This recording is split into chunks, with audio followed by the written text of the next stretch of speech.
नमस्कार दोस्तों, मैं आपका दोस्त हाजिर हूँ फिर से एक नई और महत्वपूर्ण जानकारी के साथ। दोस्तों, हमारे चैनल ज्ञान विशेष में आप सभी का बहुत बहुत स्वागत है। ये जो आप देख रहे हैं वीडियो में, ये कुप्पी का पौधा है। दोस्तों, रोज़मर्रा की ज़िंदगी में न जाने कितने ही पेड़ पौधों को हम देखते हैं। हमारे आसपास में होते हैं या हमारे आंगन में भी लगा होता है या गमले में भी लगाया होता है या खेत खलिहानों में हम इसे देखते हैं, लेकिन इसकी जानकारी न होने के कारण इसके फ़ायदे हम नहीं ले सकते।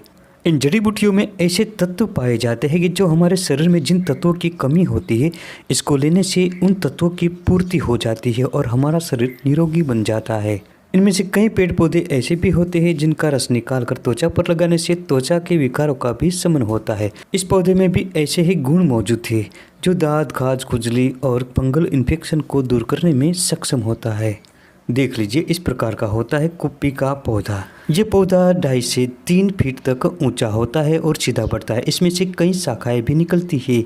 इसके पत्र अंडाकार होते हैं और किनारियों पर दंतुर होते हैं।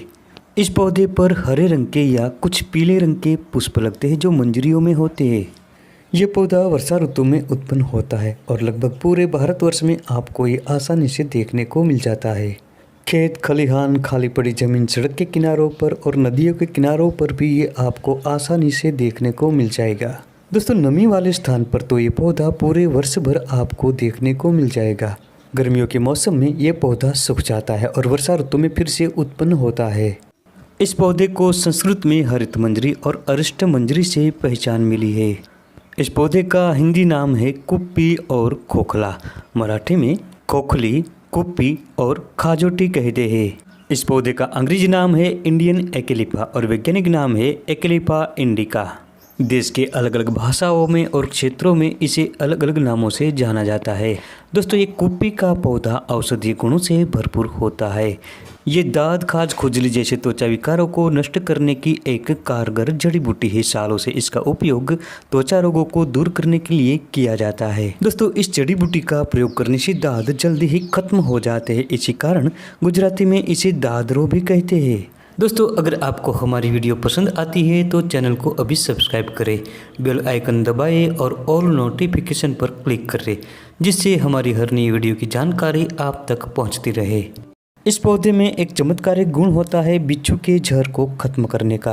बिच्छू के दंश के स्थान पर तुरंत इस पौधे के पत्तियों और डंठल का ताज़ा रस निकाल कर लगाने से बिच्छू का जहर खत्म होता है और दर्द भी दूर होता है। इसी कारण गुजरात के काठियावाड़ क्षेत्र में इसे वैंसी कांटो भी कहते हैं। इस पौधे का गुणधर्म रेचक होता है।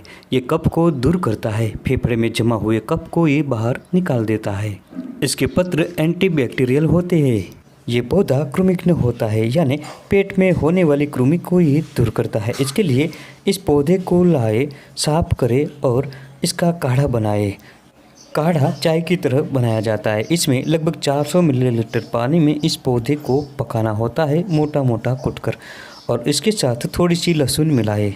धीमी आंच पर पकाए और जब 100 मिलीलीटर मात्र शेष रहे तब ठंडा होने के बाद छानकर दिन में 2 बार खाली पेट ही 15 से 20 ml की मात्रा में पिलाए। 2 से 3 दिनों के प्रयोग से ही पेट की कृमि नष्ट होती है। छोटे बच्चों के लिए इसका ताज़ा रस 1 चम्मच की मात्रा में थोड़ी लहसुन के साथ पिलाए।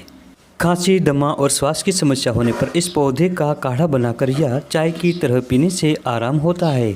अगर ये ताज़ा न मिले तो इस पौधे को साव में सुखाकर पाउडर बनाकर आप इसका सेवन कर सकते हैं। दोस्तों, आपको बता दें कि कभी भी किसी भी प्रकार की जड़ी बूटियों का आपको पाउडर बनाना हो तो इसे कभी भी धूप में न सुखाए, साव में ही सुखाए, क्योंकि धूप में सुखाने से इसके गुण नष्ट हो जाते हैं। साव में सुखाने से इसके पूरे गुण उसमें मौजूद ही रहते हैं। साव में सूख जाने के बाद इस पौधे को कूट कर पाउडर जैसा बना ले और एक शीशी में भरकर रखे। जब किसी को श्वास, दमा और खांसी की समस्या हो तो इसमें से 1 से 2 चम्मच की मात्रा में पानी में मिलाकर काढ़ा बनाए चाय की तरह, और आधा शेष रह जाने के बाद ठंडा होकर छानकर पी जाए। इसके 3 से 4 दिनों के प्रयोग से ही दमा, खांसी और श्वास नष्ट होते हैं। अगर फेफड़े में कफ जम गया होगा तो ये भी बाहर निकल जाएगा बहुत आसानी से। दोस्तों, दमा और खांसी की ये बेहतरीन से बेहतरीन जड़ी बूटी है, इसलिए ही तो विद्वानों ने इसे खोखली कहा है।